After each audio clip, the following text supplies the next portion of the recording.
श्रीगुरुभ्यो नमः। हरिः ओम। पूर्णाद पूर्णमिदं पूर्णात् पूर्णमुदच्यते पूर्णस्य पूर्णमादाय पूर्णमेवावशिष्यते। ओम शांति शांति शांति। आज 14 अप्रैल है। सो यहाँ गुरुजी कल ये बता रहे थे कि अष्टावक्र जी ने राजा जनक को इस सत्य का स्पष्ट करते हैं। जब राजा जनक दरबार में आते हैं, ये सच है वो सच है करके पूछ के, तो ये भी तू नहीं और वो भी तू नहीं, माने ये भी तेरा नहीं वो भी तेरा नहीं, माने स्वप्न भी तेरा नहीं जागृत भी तेरा नहीं। हे राजन, तू तो इनका साक्षी है।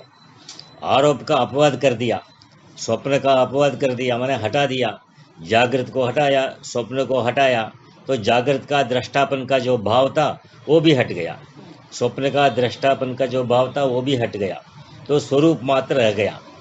तो उपाधि के द्वारा जो भाव आए थे वो उपाधि के हटने पर हट गए।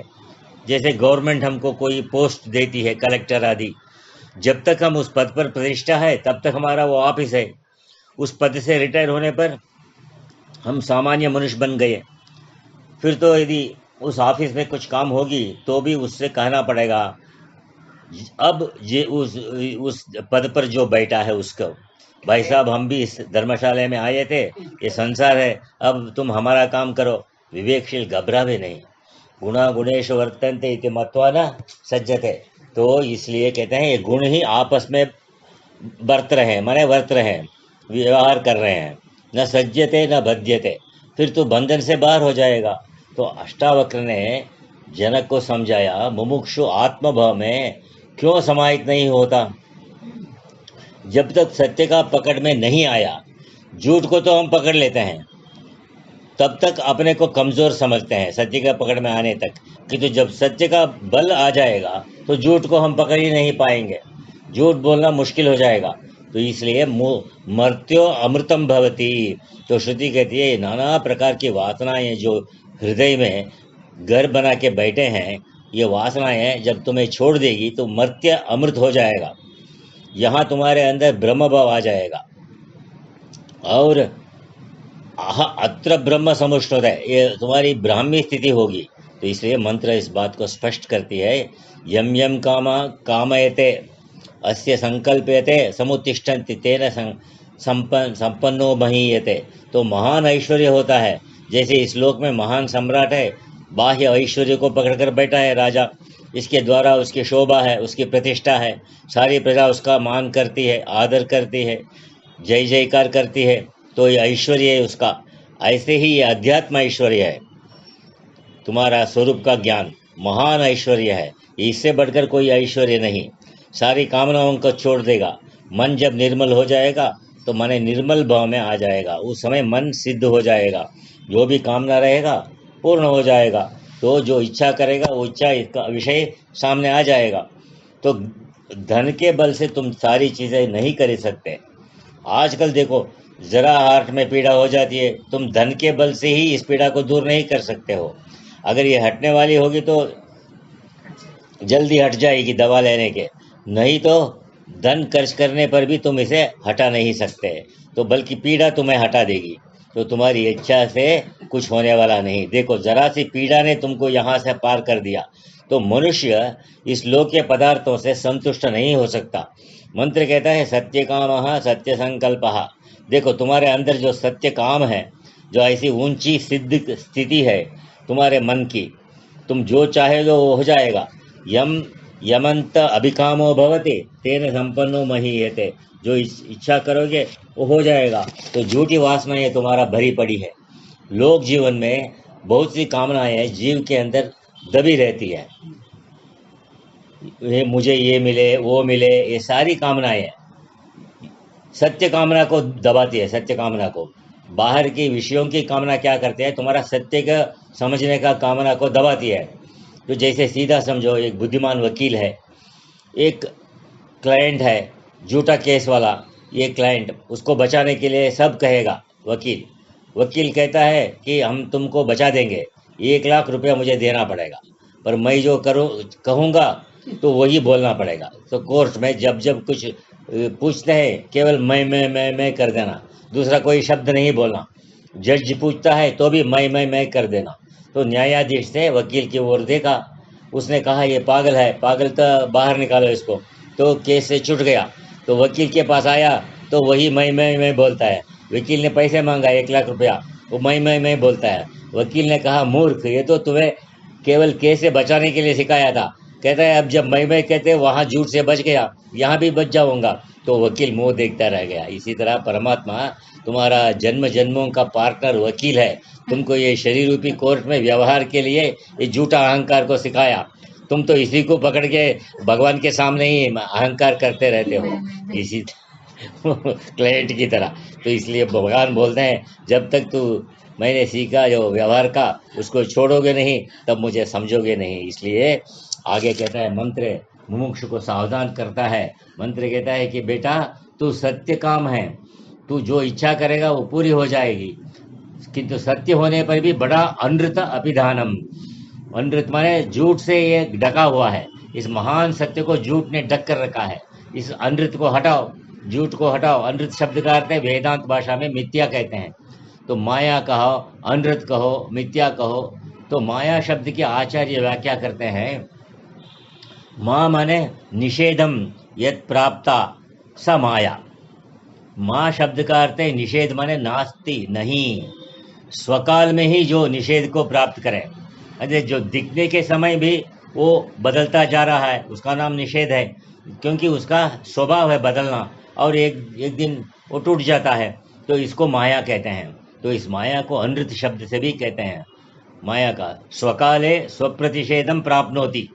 देखने टाइम से ही हम देख रहे हैं किसी पुस्तक को, वो उसी समय वो पुराना हो रहा है, किताब, वो पेपर किताब पुराना हो रहा है, तो एक दिन वो फट जाएगा। तो इसी तरह मालूम पड़ता है कि अनृत शब्द से जो कहते हैं मिथ्या, जैसे शरीर को ही देखो, मालूम पड़ता है कि यही सच्चा है, यही प्यारा है, यही सब कुछ है। हम कितना ही इसको सब कुछ माने, इस पर वस्तु का स्वभाव बदलता नहीं, ये जैसा है वैसा रहेगा नहीं। इसलिए इसका माया कहा। शास्त्र कहीं इसको माया कहता है, कहीं अविद्या कहते हैं, कहीं अज्ञान। क्योंकि जिस काल में है उसी काल में निषेध हो रहा है। अविद्या इसलिए कहा कि विद्या आने पर, ज्ञान हो जाने पर अविद्या हट जाती है। ज्ञान आया तो अज्ञान चला गया। तो इसको तम भी कहा, माने इग्नोरेंस, अंधकार। अंधकार वस्तु को ठीक से देखने नहीं देता, इसी का परिणाम है जगत। प्रकृति भी इसी का परिणाम है। आद्य जगत गुरु श्री शंकराचार्य, जिनकी 12 जन्म शताब्दी हम लोगों ने मनाई है, आचार्य कहते हैं सन्नापि सन्नापि असन्नापि उभयात्मिकानो, भिन्नापि अभिन्नापि उभयात्मिकानो, सांगापि अनंगापि उभयात्मिकानो, महद्भूता अनिर्वचनी रूपा माया। तो ये माया क्या है? सत दिखती है पर सत नहीं। जैसे गुलाब का फूल सत दिखता है, किंतु थोड़ी देर में इसकी पंखुड़ी अलग हो जाते हैं। सत कैसे बोलेंगे इसको? तो थोड़ी देर में इसकी पंखुड़ियाँ इसको छोड़ देगी। असत कहोगे क्या? नहीं, क्योंकि प्रत्यक्ष दिखता था, बास रहा है, सुगंध दे रहा है। असत उस वस्तु को कहते हैं जिसका बांध भी नहीं, मानी प्रतीति भी नहीं। जैसे खरगोश का सिंग और नरसिंह, मनुष्य को सिंग जो नहीं, किसी काल में नहीं, वो असल में अलीक पदार्थ है, असत्य। जैसे लोक में प्रसिद्ध है बंध्यापुत्र, जिसका कभी कोई बच्चा हुआ ही नहीं, तो वो बंध्या है। कोई कहे कि बंध्यापुत्र जा रहा है, तो सुनने वाला क्या कहेगा? तो स्क्रू ढीला है कहेगा ना, क्योंकि बंध्या का पुत्र होता नहीं, इसलिए उसका नाम बंध्या पड़ा। तो ऐसे जो अलीक पदार्थ हैं, जिन पदार्थों का इस जगत में कोई अपना स्वरूप नहीं, उन पदार्थों को असत कहते हैं। माया भगवती और इसका खड़ा किया हुआ ये बगीचा, ये सत्य भी नहीं, असत भी नहीं। असत कहें तो प्रतीति हो रही है, असत की प्रतीति नहीं होती। सत कहे तो थोड़ी देर में नहीं रहेगा। तो सत्य तो वो है जिसका कभी नाश न हो। तो इसलिए ये सत्य भी नहीं, असत भी नहीं। तो इसके लिए कहते हैं सत असत दोनों मिलकर कुछ होगा, तो उभयात्मिकानो। वो मान लो आचार्य कहते हैं सन्नापि असन्नापि उभयात्मिकानो। माया का ये परिणाम पंचभूत, ये माया का परिणाम जब इसको बोलते हैं तो बहुतों को दिमाग में बुखार आ जाता है, बड़ी शंका हो जाती है बुद्धिमान आदमी को। जब ये सत भी नहीं असत भी नहीं तो परिणाम क्या होगा? उदाहरण के लिए मान लो कोने में रस्सी पड़ी है, किंतु रस्सी स्वरूप के अज्ञान से सर्प दिखता है। अज्ञान जो वही सर्पाकार होकर दिखता है, रस्सी के स्वरूप का अज्ञान ही सर्प बना। सर्प सर्प चिल्लाया, तेजी से दौड़ा, गिर पड़ा, चोट भी आई, इसी को परिणाम कहते हैं। ऐसे ही ये माया की अब से जगदाकार बन जाती है, संसार के रूप में कड़ी हो जाती है। जैसे माया मिथ्या है, झूठ है, वैसे ही माया से बना हुआ है जगत भी मिथ्या है। जैसे सोने से बनी चीज सोना ही है, सोने से बनी वस्तु लोहे से बनी वस्तु लोहा भी है, मिट्टी से बना तो मिट्टी ही है। ऐसे माया से बना संसार माया ही है, ये अपने स्वरूप को छोड़ता नहीं। इसलिए आचार्य कहते हैं जिस अमृत ने सत्य को दबाया माने ढका हो, वो सत्य नहीं दिखता, झूठ ही सत्य होकर दिखता है। जैसे शरीर तुम्हारी आत्मा को दबा कर बैठा है, समय पर खाना बाना मांगता है, अगर बेटा बेटी बनकर रहना है तो खाना दाना लाओ, बस हम लोग इसी को पूर्ति में लगे रहते हैं, पूरा करने में घोड़े की तरह दौड़ते रहते हैं, जैसे टांगे में घोड़ा दौड़ता है, किंतु पूर्ति फिर भी नहीं हो जाती।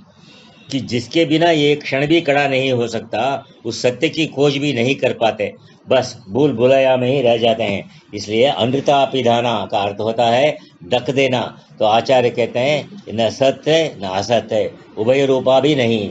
तो इसलिए एक शब्द से समझो, अनिर्वचनीय है। वेदांत विद्या के बड़े आचार्य कहते हैं अनिर्वचनीय माने जिसका तुम निर्देश नहीं कर सकती हो, निर्वचन नहीं कर सकते हो, डिफाइन नहीं कर सकते हो, उसका नाम अनिर्वचनीय है।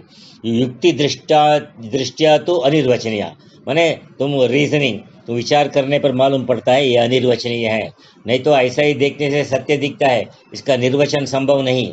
तर्क से जब निश्चय करते हैं कि ये सत्य नहीं असत्य नहीं उभयात्मा का भी नहीं तो अनिर्वचनीय है, तो लोग समझेंगे कि इसका निर्वचन कर नहीं सकेंगे। यदि माया की व्याख्या करने की शक्ति नहीं तो बड़े ज्ञानी गुरु के